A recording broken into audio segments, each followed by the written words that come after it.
Yo, what's up? What's up, guys? Welcome back. Welcome back. Grab some coffee, grab some tea, some water, whatever you need to grab. I just wanted to talk about all things Apex today, if I could. It is something that I definitely feel really passionate about. I'm excited. I'm genuinely excited about the Apex. It seems like a labor of love, a wonderful insight into what performance writers really want and or need right now, and I'm over the moon. I'm over the moon with it. I did have an opportunity to ask some questions to the CEO, to Jack. He was super duper cool and really quick to answer, like laser, super duper fast. And I really got to tip my hat to Gabe over at Eevees. This dude is just loving this wheel. He's pushing and riding it nonstop. And, you can tell that there is palpable love and not just fandom there. There is reason for affection for this endearing perspective that he has towards the Apex. It's not just because it's a new wheel from X and X a manufacturer. Like, it's palpable. And because that's the case, I really wanted to talk to him about what he thought. And so I've asked him a couple of questions, and he was cool enough to actually answer the questions via video. So we're going to get into that here in just a few minutes. But first, I actually wanted to talk a little bit about the questions, what was going on with Jack. So we'll dive right into it. So my first question was, I just admire the choice.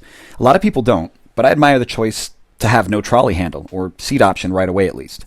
And I said, what part of the engineering was the tipping point that made you say, okay, we either lose the trolley handle or we can't make this happen?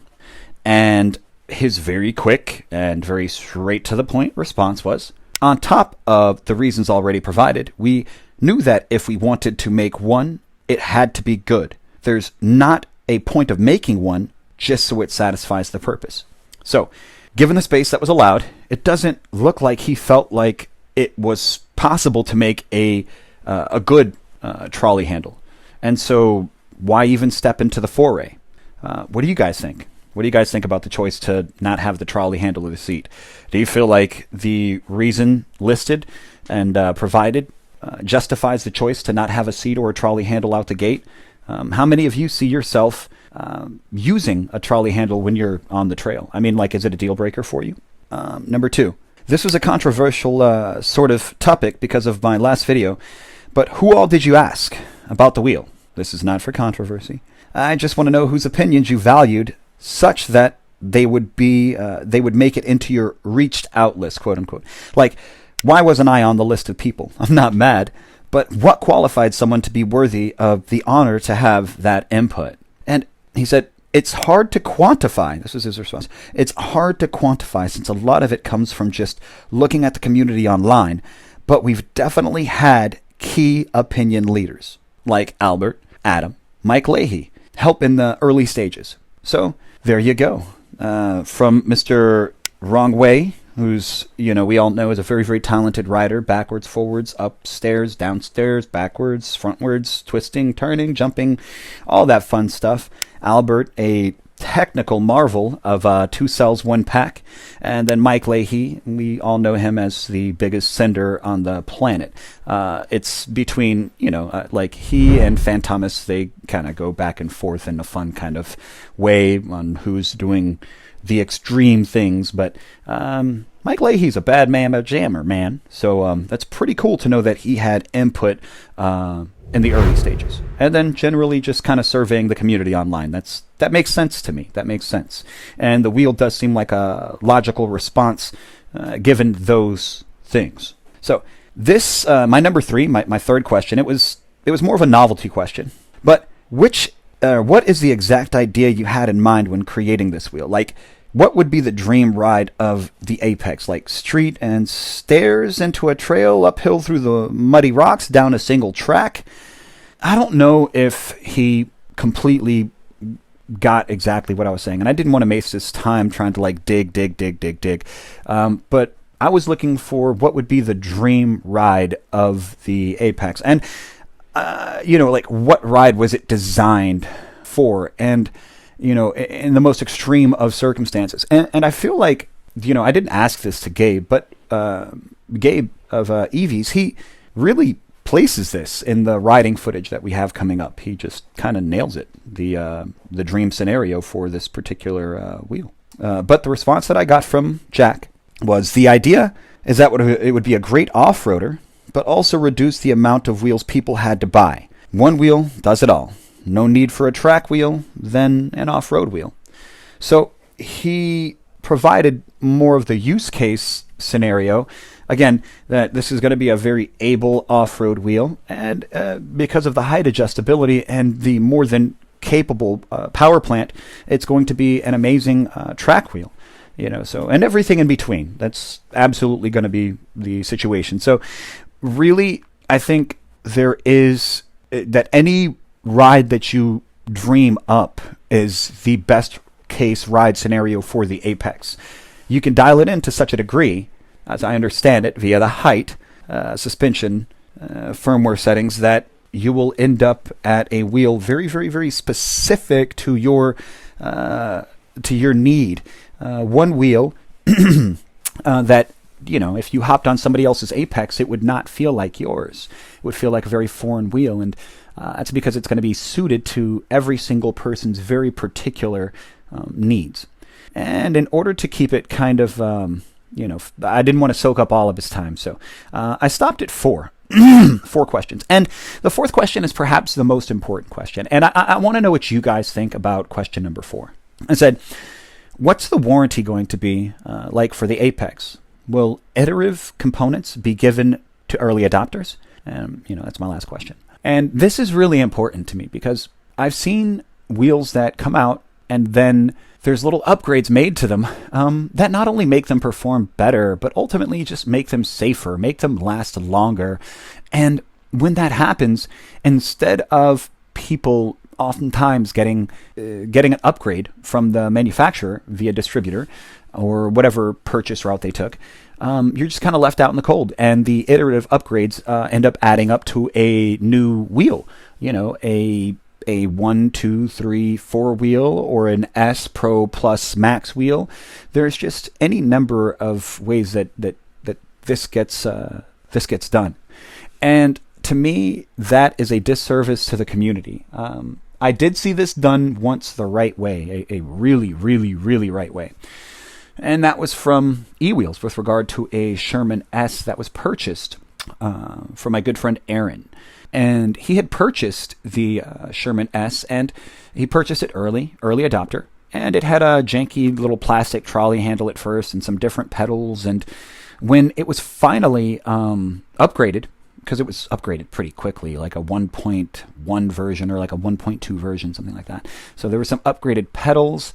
There were some upgraded pedals, and there was also a trolley handle that was like a metal trolley handle that was upgraded to, and those things were actually given out to Aaron for free, and I just thought that was super duper cool. So I was just wondering if anything like that would have been afforded here with the Apex, and this is the response that I got. The warranty is 1.5 years for the battery, 2 years for the motor and controller, and no new company has offered this straight out of the gate. That's what he says. So again, 1.5 years for the battery, 2 years for the motor and controller. No new company has offered this straight out of the gate. And he says, we understand early adopters trust us, believe in our dreams, and they'll be treated with the utmost respect.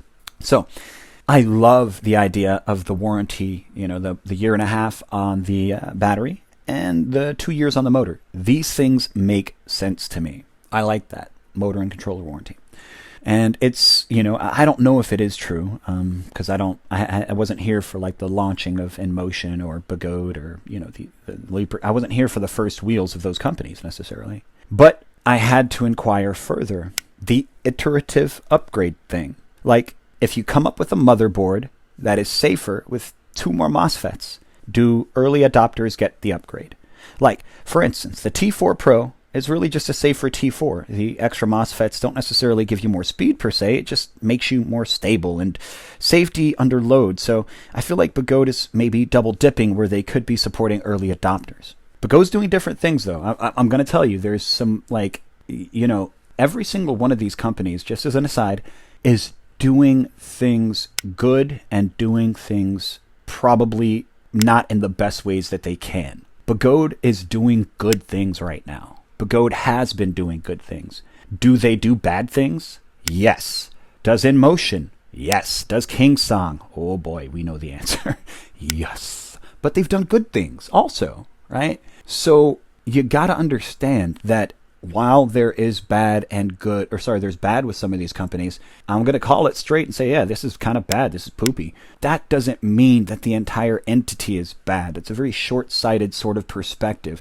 I do bad things. I'm a dum-dum. I've done some idiot things. I do idiot things daily. That doesn't make me a bad person per se. Okay? So just to clear that up, right? Now, back to the question at hand, right? Like the iterative upgrade thing, like what's going on? Like if you upgrade it with 2 more MOSFETs, or, you know, if you get a thicker copper wire in your motor and it just makes it more safe, like what happens then, right? And he says, I can't say more besides what I said. And in quotations, we understand early adopters trust us, believe in our dream, and they'll be treated with the utmost respect. And of course, I said thank you, and you know, have a good day, or night rather. I appreciate you, because you know it's 12 hours difference there. And okay, so what do you think, guys? I don't know what to think about that answer, because it feels like a canned answer, right? So I do want to be treated with respect, but I want to know what that means. I just want that to be quantified, right? Like, tell me what that means. And if I believe in your dream, right, then like make me feel comfortable spending my $4,000, you know, at 35, pretty much like 35 when you're all said and done. My $3,500, make me feel comfortable with that purchase, you know? Make me feel okay. You know, we live inside of an ecosystem of wheels where, you know, you could buy a wheel and there might not be parts available for it in like 6 months, you know, and you could buy a wheel and it's outdated by the time you receive it. And, you know, if you would have waited, you know, to not support them right away, then you would have got the benefit of all of the R&D that happens when it gets into the real world. And that's a very different scenario. You know, I don't know what plays into why somebody with the same weight in the US will break something that somebody with the same weight in China might not break it. I don't really know why. But it's important to me, you know, as somebody that's struggling right now with a Librachem patent that just, it's break after break after break after break. It's motherboard this, it's motor that, it's, you know, now I've got a battery thing going on, and it's just one thing after another. And it's like any iterative upgrade that would have made this a much better experience when I tried to adopt something that was so pricey would have just made me feel better. And that's the assurance that I want. That's the assurance that I want. And so you guys let me know. What do you think about that answer? Is that an answer that gives you confidence? And even if that answer doesn't necessarily give you confidence, oh boy, Gabe has some answers that are going to blow your mind. I got to give a big round of applause and a big thank you to Gabe of EVs coming on the channel. And, you know, I asked him some questions. He said he was going to record a video to the answers, and I didn't even know what to think, what to expect. But, oh my God. Guys, this dude is such a saucy rider.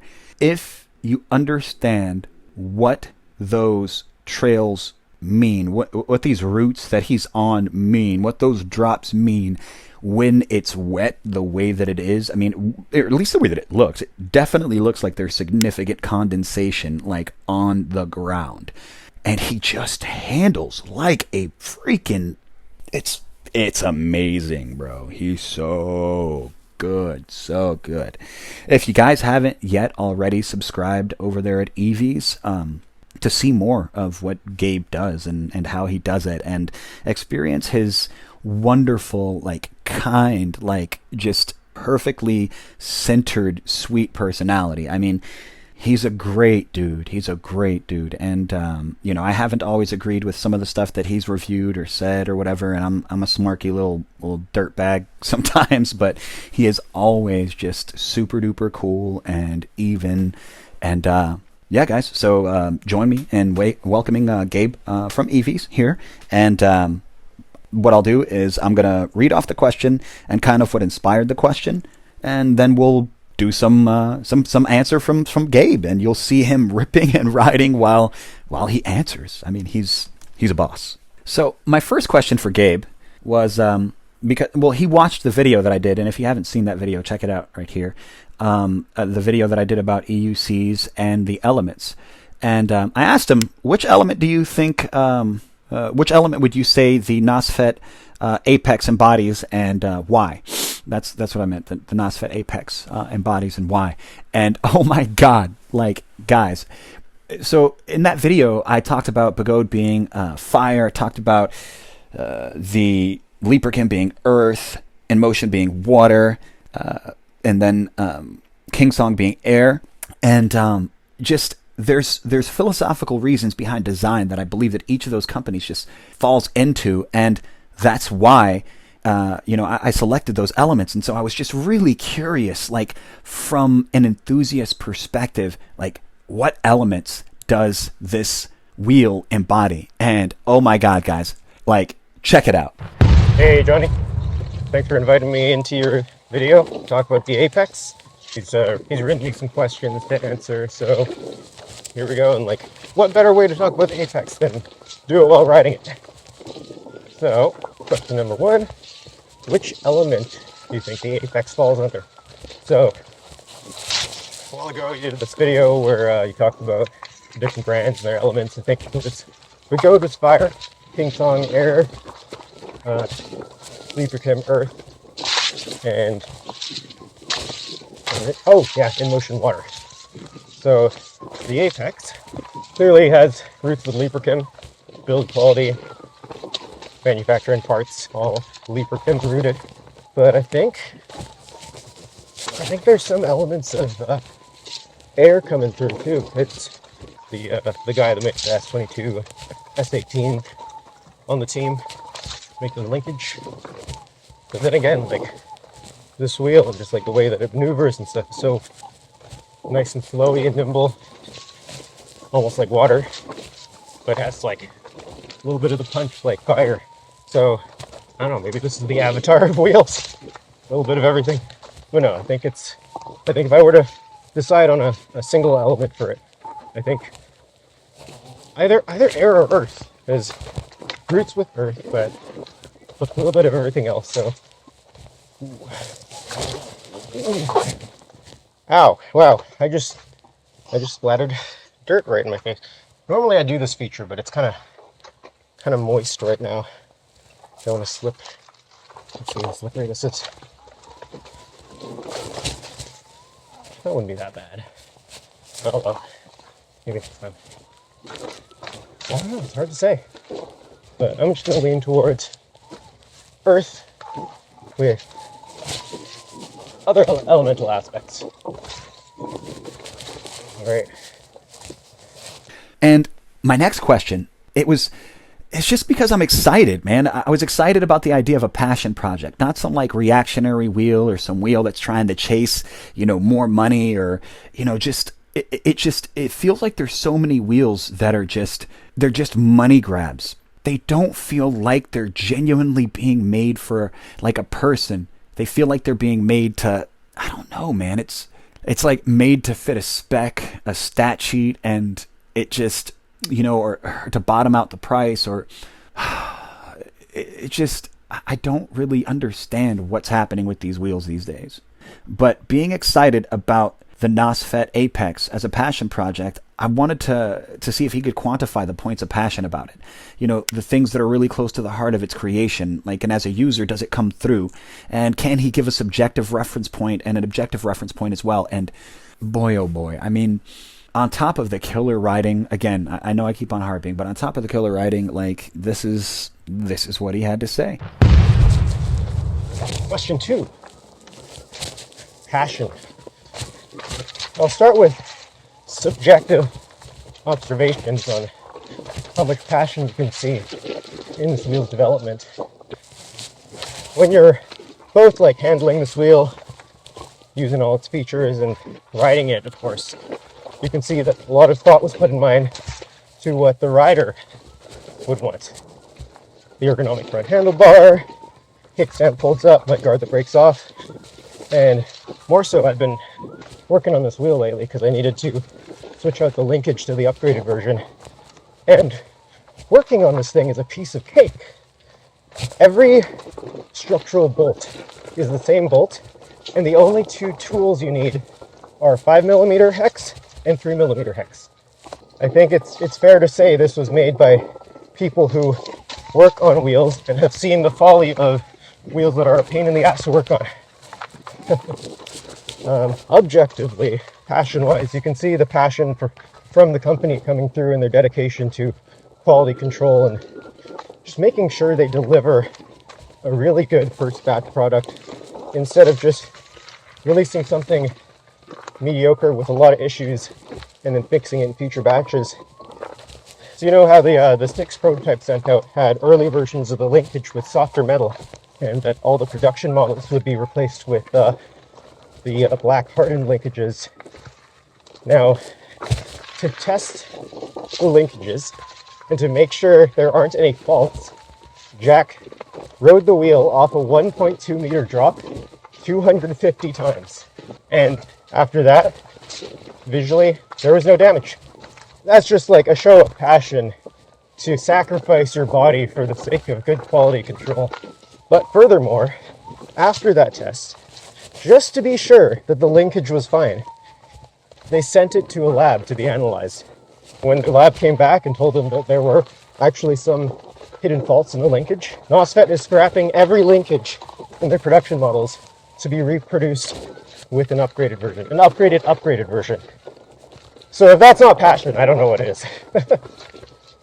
Now, when it comes to balance, you know, if you've ridden a wheel that's front heavy or back heavy, you know exactly what that's like. And it's a little bit cumbersome trying to manage that, especially in a pendulum situation or when you're making turns. It just wants to kind of like overcompensate. It's like an understeer, or like it's just, it's weird. It doesn't feel nimble. And I heard early on that the Apex was going to be a well-balanced wheel. And I just wanted to know if that was his experience, speaking to the weight around the axle, side to side, front to back, and vertically around the axle, and how he found the weight distribution to feel from like a first-person perspective. And I really wanted to know this because it comes through, like for me as a person riding, like when you have a well-balanced wheel, it makes it easier to navigate on dirt trails, particularly because you're not ending up like having too much weight pushing to the front or back of your very center of gravity.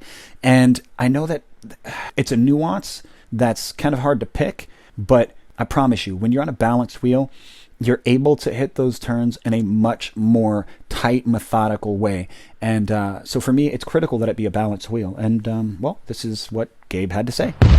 So question 3, Apex about the balance. When they're talking about balance, they're talking about the front and back weight distribution of the wheel. Now, a good example of this is the Lynx. The Lynx has amazing balance front and back. You don't feel like it's too front heavy or too back heavy. And a bad example is the S22. That thing is like really back heavy. Hey everyone. As I was saying, the S22, very back heavy. If you just leave it standing there, it's going to want to start rolling backwards. And you feel that when you're doing maneuvering, like quick, precise little twisting movements. And surprisingly, they worked on that trailer. The Apex feels even more balanced, or no, the Apex feels easier to twist around than the Lynx and do those sort of maneuverings.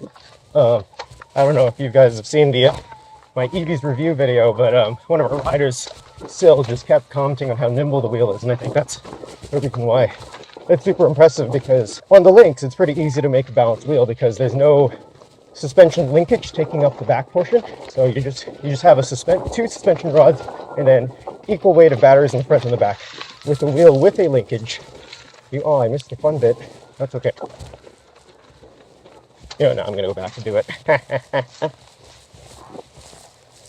As I was saying, wheels with the linkage naturally have to have like a lot of mass in the back because, with big bars of metal moving around. And the shock, of course. But somehow the Apex manages to keep the weight balanced evenly front and back. In terms of like vertical balance, now this is an interesting thing because the Apex can be changed, like the height can be changed so much that the balance is vastly different whether you have it on a high mode or a low mode, and certain riders will prefer it being on a higher mode or a lower mode. And I think it's just that ability to choose that also contributes to making this one of the most balanced wheels. Kind of like a cheat code. It's like if you don't like the balance, just drop it or lift it. Now, when you look at the wheel, you obviously think, okay, this is made by Liperkim, or these parts are from Liperkim, and the suspension is from, King Song, the guy who made the S22 linkage. You're like, okay, like clearly that's what you have in front of you, right? So for me, in my mind, I'm like, okay, this is like an S22 mixed with a Lynx. That's clearly what I see, and I think a lot of people see that as well. I wanted to know, because I think that's a reasonable hypothesis. I wanted to know if that hypothesis was accurate and in which ways that it was. And I also wanted to know, because it's got to be an oversimplification, I wanted to know, how was it different? Like, in what ways am I wrong about that hypothesis, that speculation? And this is what he had to say, and it just blew me away, guys. So, without further ado, this is the final answer. Woo! It's a fair assessment to call this like an S22’ified Lynx, because, you got the Lynx DNA, parts, build quality, firmware, and you got the way more travel, a linkage suspension, designed by the same guy who designed the S22 suspension. So that's where that comparison is accurate. And where it isn't, however, I think, is, I don't think it's necessarily just a Lynx and an S22 slapped together. It does bring something new to the table, which is that adjustable suspension. So it's kind of something of its own. And I don't know if it'd be fair to call it just a Lynxified S22 or an S22’ified Lynx. That doesn't really do it justice. Big splash into the log. Whoa, dodge. Almost blundered that. But apart from all that, it's just a really good wheel. Alright, so I'm here now because I didn't really get to finish the second part of the last question before the trail ended. So, other than just being a Lynx and an S22 put together, it improves on many of the things that make the S22 the S22 and the Lynx the Lynx. For example, it kind of fixes all the follies of the S22: durability, suspension, operation smoothness. Like, I hopped on an S22 last night. Not as smooth. It was smooth, but it's not as smooth as this suspension, I'd say. And where it improves upon the Lynx is just like minor little details that are a bit more thought out, I'd say. That being the headlight that actually has a proper cutoff beam, the kickstand that flips up when you hit something, or you can just flip it up in the first place so you don't hit anything, and the mudguard that breaks off. Like, on the Lynx, I snapped like a little bit of my mudguard, and to replace it, you have to, disassemble the whole battery box, take the entire mudguard piece out, which includes the front and the back, and then reassemble entire half of the wheel. Whereas on this one, it's only the tip that breaks, just the tip. Yeah, on a surface level, yes, it is like an S22 and a Lynx put together. But when you look deeper into it, you find that it is something of its own entirely. So yeah, thanks again for having me, Johnny. This was fun. I hope this is informational and entertaining. Wishing you the best. Now, I really, again, guys, I just want to take the time to say thank you so much to Gabe for coming on here, for taking the time out of his day to record that epic answer reel. I wanted to take the time to thank Jack over there at NOSFET for, taking the time to answer the questions for our audience. And guys, contrary to what a lot of people do, I actually don't want you to use my code. I don't want you to use an affiliate code from me to try to buy the Apex. I do want you to, if possible, go holler at EVs. If you have a local distributor, I know that my guys at PEV Connection are going to get a couple of these wheels. So if you have a chance and you're in Florida, PEV Connection will have them on hand. But if you are ordering online, I highly encourage you to go to EVs. And as a thanks to Gabe for this wonderful segment that he's gifted me with and all the effort that he's been doing to make sure this is going to be a smooth, wonderful launch, I really want you guys to use his coupon code. I'm going to have that down in the description, and that way we can all say thank you to him for that epic reel and for, taking the time out. EVs has been really pushing this. Albert's, up there in Canada, and, I know he works with them quite a lot, and I just, just knowing that there's so much passion so close to this wheel coming from that place, it just feels like the right place to buy it from. And if you agree with me, then please support Gabe by purchasing the Apex and supporting Jack from EVs. And the last thing that I wanted to touch on was Matt. Matt's got this epic series on the Apex so far. And if you haven't checked it out, do yourself a favor, check it out. He's got a lot of wonderful commentary, a lot of technical, great commentary. His input on this wheel is making this wheel better, 100%. This wheel would not be the same wheel if he had not ridden this wheel. To that end, maybe I was wrong about Marty, No, I don't walk back what I said about Marty and telling on, things that, are already fixed. But Marty does have some strengths, and one of those strengths is his ability to delegate. He knows the fast riders, he knows the trail riders, he knows the jumpers, he knows the extreme riders. He picks who he needs to make sure that you get the best information possible. And, I just, we can all give a nod where nods deserve to be given, and I am not such a fuddy-duddy dookie that I'm not going to be like, yeah, Marty sucks. No, I mean, that was a sucky behavior. That was a sucky thing to do. But delegating to some of the finest people in the industry, hats off, Marty. Hats off, young man. Seriously. So, thanks, Matt. At the end of his video, he says something about the Master 1 versus the Master 4, and about how crappy the Master 1 was, and about how good the Master 4 is now that it's had a chance to kind of work out all the kinks. And he kind of walked himself into a corner in that conversation. It felt like, maybe he didn't, but it does kind of feel like that. So what do you think? I'm going to play that clip for you right now. I just want to leave off with a story about the Master. Everybody knows the Be Good Master. It is probably the most iconic electric unicycle around because it was basically one of the first powerful suspension unicycles. And I had a V1. I bought mine July 4th of the year that it came out, whatever that was. That was 2 years ago, right? Yeah, just drinking beer on July 4th. And I was like, I have an RS. I just kind of learned how to ride, and I was like, I'm gonna get the Master. And then I got it and it freaking sucked.